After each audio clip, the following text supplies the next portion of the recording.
તો દેવભૂમિ દ્વારકા જિલ્લામાં ડીઝલની અછતની ગંભીર સમસ્યા બની રહી છે, જેમાં સામાન્ય લોકો સાથે ખાસ કરીને ખેડૂતો ભારે મુશ્કેલીમાં મુકાયા છે।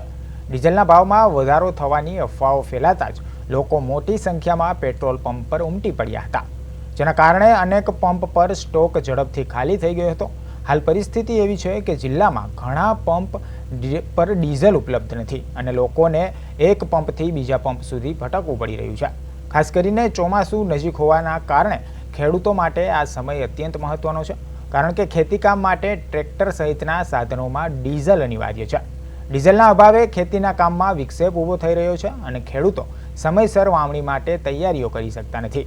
ખેડૂતોનું કહેવું છે કે ડીઝલ ન મળતા તેમને અલગ અલગ પંપ પર ધક્કા ખાવા પડે છે, જેના કારણે સમય બગડે છે અને મહેનત પણ બગડે છે। આ પરિસ્થિતિને લઈને સ્થાનિક લોકો અને ખેડૂતોમાં રોષ ફાટી નીકળ્યો છે।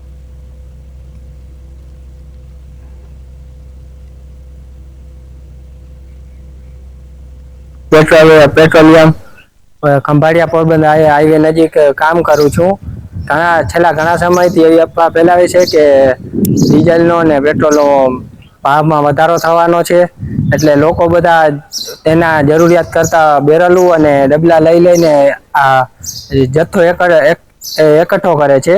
તેના કારણે ડીઝલના જથ્થામાં ઘટાડો આવ્યો છે અને છેલ્લા ઘણા સમયથી ડીઝલમાં ઘટાડે છે, એટલે આ સોશિયલ મીડિયાની અફવાઓમાં પડવું નહીં અને ટૂંક જ સમયમાં જ પેટ્રોલ પંપમાં ડીઝલ અને પેટ્રોલનો પૂરતો જથ્થો આવી જશે, તેથી તમને કોઈ પણ પ્રકારનો વાંધો નહીં પડે।